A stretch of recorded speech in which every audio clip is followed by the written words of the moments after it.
Today's video we're going to be talking about Emperor's Court by Dixit Zak. This is a brand I'd never smelled before but heard a little bit about. They're based in India, and I sent them an email and basically said, is it possible for me to buy a sample pack from you? I just want to sample your fragrances to see if I like them, just to understand what it is that you do, because they're very difficult to get samples of. And they emailed me back basically saying that they would like to send me some free bottles. They knew I was a reviewer, and at first I'm very reluctant about accepting free bottles. I feel very weird about it. I don't particularly like it, to be honest. I did actually ask to buy samples, that was my intention, but they basically wanted to give me some bottles, and to be honest, I just thought, well, why not? Why not? So I graciously accepted, and I received a box, and they sent me 3 fragrances. They sent me Emperor's Court, which we're going to review today. They also sent a bottle of Anbar, which we're going to be reviewing later, and also Oud Mon Chéri. So they sent me 3 full bottles to check out and to review. I also noticed that they sent the exact same 3 to Beauty Meow. Kristen on Beauty Meow channel, she was sent the same 3 fragrances. So yeah, a couple of us on YouTube got these recently. So yeah, I've been wearing them and writing notes, and this video we're going to do a full review on this one, Emperor's Court. This is the box. It's a very nice box. I like the box. Nice little artwork on it. On the back there's some information. We don't typically show boxes on this channel because it was sent for free. I'll make the effort. And it's kind of a little bit tight to get it open, but it kind of, there we go. There we go. So it's basically in a bed of foam. Very nice presentation, I like it. And the bottle is lovely, comes out easily, you don't have to kind of claw it out, it's very nicely fitted. This is the bottle, and yeah, it's a straightforward bottle but very nice. Simple label, information on the back again. Spray is actually very good. I have the dry down on this hand, so I'll probably reapply on this just so you can see the spray. Decent spray, not bad, and you can hold it by the cap, no problem.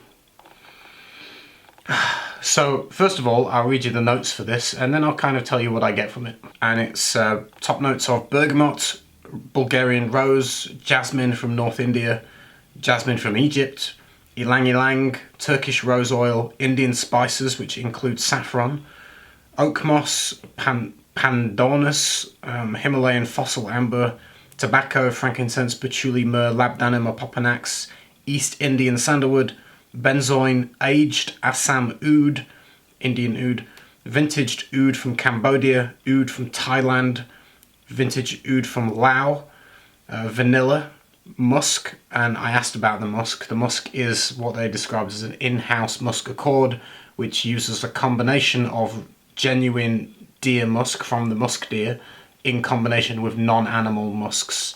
So it does have real musk from the real musk deer in this. So it's not vegan friendly, just to point that out. Okay, so moving on, civet, castoreum, another 2 animal products. So vegans will want to run away from this one.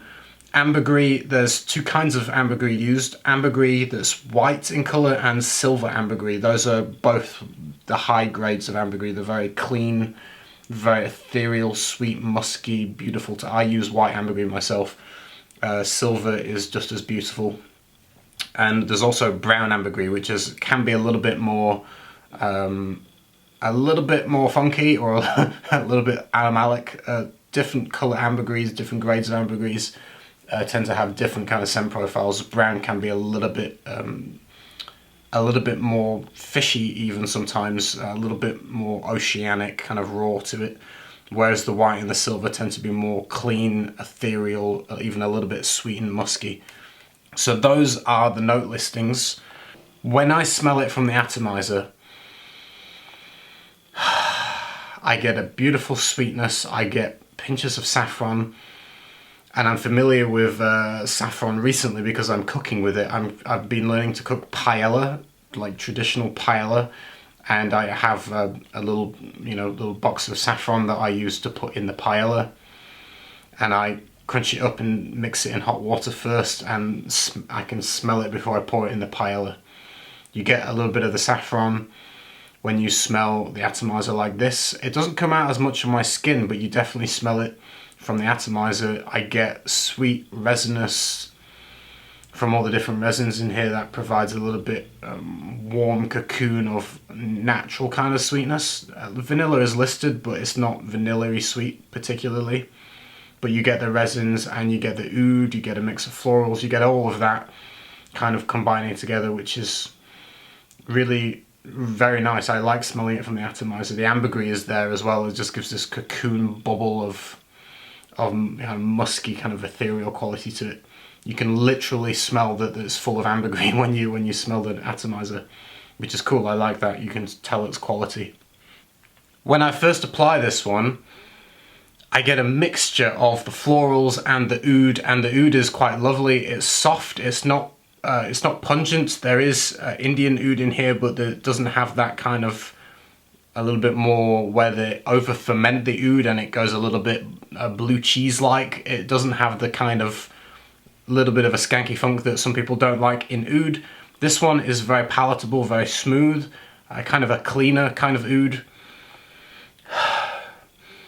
which is very nice, like I say, mixed with these florals. I don't think I can particularly identify individual florals. It's kind of a floral accord which just works together with everything else. Like there's a mix of florals in here. Ylang Ylang is one that I wrote in the note list of maybe smelling a little bit more because of like Ylang Ylang has that little bit of a more chewy kind of tropical sweetness to it almost.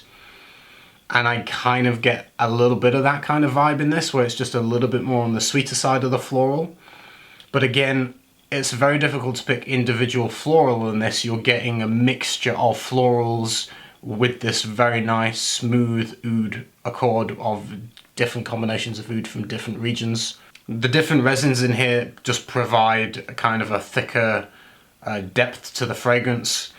Even provides a little bit of sweetness, a bit of stability, but doesn't go fully in a kind of amber kind of fragrance. You can tell it's there. You can tell, the more myrrh and labdanum I think are more prominent. You can definitely smell the myrrh as it dries down.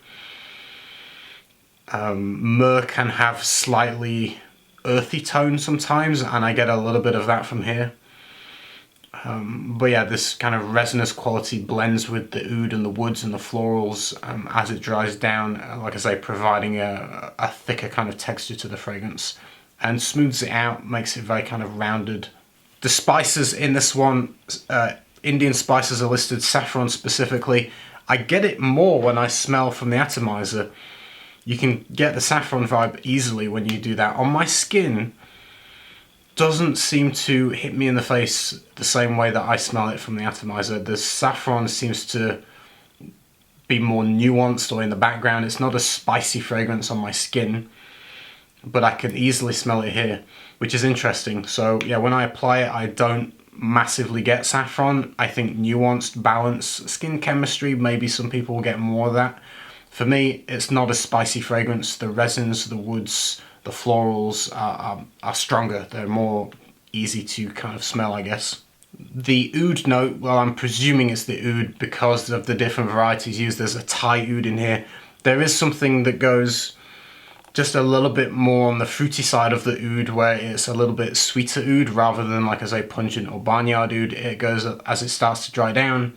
Very wearable, very, very easy to wear oud. A little bit more on the fruity side, maybe like the Thai oud coming out a little bit more. Jasmine is listed on the note breakdown. This is not indolic in my opinion. I don't get a massive indole vibe or like funky jasmine from this, not at all. The florals remain very clean, very wearable, and very pretty. It's got a prettiness to the fragrance. But like I say, I don't get kind of a strong indole vibe, which is good because I'm not a big fan of strong, heavy jasmines that go in the indolic kind of territory, which is a little bit dirty in the smell. This doesn't have that. I wrote in the notes that this had a slight mustiness throughout the day as it dried down. Obviously, you know, musk is used, real musk and non-animal musk in combination with ambergris, and so that ambergris tincture does have an ethereal, musty kind of quality to it. So that combining with the musk gives you this musky or musty feel. It's definitely noticeable. You get this bubble of, like I say, a musty kind of quality, which is a little bit effervescent, a little bit sparkling. And yeah, you can start to really kind of feel the quality of that ambergris, which kind of coats everything in this kind of slight shimmer of muskiness, which is nice. I like the way that ambergris works in a perfume and gives you this kind of what I describe as an ethereal kind of sparkle and a muskiness. Sandalwood and tobacco are also listed in the fragrance. I'm not sure that I picked up massive amounts of tobacco, but I think it helps in the overall blend. You get maybe the color, like it's kind of a dark juice, browny orange kind of color, tobacco-like color. Maybe in your mind's eye when you smell it, the color makes sense of what you smell, so in that way maybe the tobacco is influencing that without smelling like a tobacco perfume, if that makes sense. You get the nuances of the color almost from it without, like I say, overly smelling particularly of tobacco. I'm sure it's providing balance and color to the fragrance essentially. The sandalwood is not huge on my skin, easier to smell as it dries down, but the ambergris musk thing is more prominent, I would say, than the sandalwood in the dry down. It goes more musky on me. This is the dry down on this hand. Yeah, and I get that, like I say, that lovely kind of musky ambergris kind of quality to the dry down. Hints of sandalwood, but not like overly obvious. I would say this fragrance is unisex. I don't see a problem in terms of gender. Maybe a little bit more masculine for some people that aren't a fan of, you know, ouds and musky kind of qualities. Not all women are into that, but in general, I would say there's no reason why a woman couldn't wear this easily, just as easily as a man. In terms of performance for this, I got around 8 hours longevity with about 4 hours before it was kind of more of a skin scent where you would need to more kind of do that on your hand to kind of feel it after about 4 hours. The performance in terms of sillage projection seemed a little bit modest on this one. I didn't get a huge bubble. It was kind of more intimate, a little cloud around myself for the first couple of hours. But yeah, I find myself smelling my hand a little bit throughout the day. And yeah, it's enjoyable. It's very evenly balanced, very almost soft in a way. It's not a potent perfume.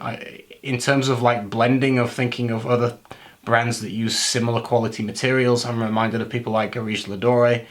Their perfumes are very potent, very strong. They make a loud explosion. This isn't like that. This is subtle. This is more modest, I would say. It's not trying to explode a room. It gives you a soft cocoon, a soft bubble. It's not shouting, it's not projecting hard, it's mellow, it's soft. When people come into your space, they'll get a little waft of it, but it's not going to announce itself in a room, which I think is a good thing. Personally, I'm not the biggest fan of huge projecting crazy fragrances. These are, all three of them are more modest in their performance that way, like I said, which I feel is probably a good thing. I don't know much about this brand, Dixit Zak. This is my first experience of smelling any of their work. I've enjoyed what I've smelled so far. I've heard comments that some of the releases are similar to older releases, and you know, I don't know because I've never smelled the older releases. From someone that has not experienced the brand before, I would say, hopefully my description gives you a good feeling for the fragrance. I'm doing my best to describe it as accurately as I can because samples are kind of hard to get. So hopefully it gives you an idea of whether you would want to try this particular one. But yeah, I don't know about the history. I don't know about the different, you know, similarities between different versions of fragrances that they've created. But if you're new to the brand and these are the ones that you will smell, that's not going to be in your memory bank. You're not going to know any difference. So in that regard, I think it doesn't really matter for new customers. For older customers that are familiar with a lot of their work previously, you might you know, not require some of the new ones if you feel like they're very similar to older ones. But like I say, new customers, it's kind of irrelevant and it doesn't matter. That's it for my review. If you tried this particular one, please let me know. So thank you to Dixit and Zak for letting me experience the perfumes. I'm impressed. I think the blending is very nice, and yeah, I've enjoyed smelling it. They smell very good and nice quality. So yeah, thank you very much, and I'll see you again in the next video. Take care, everyone. Be blessed. Bye. One time he disappeared for 2 or 3 days. When he came back, they asked him where he'd been, and he said, "Oh, just sailing."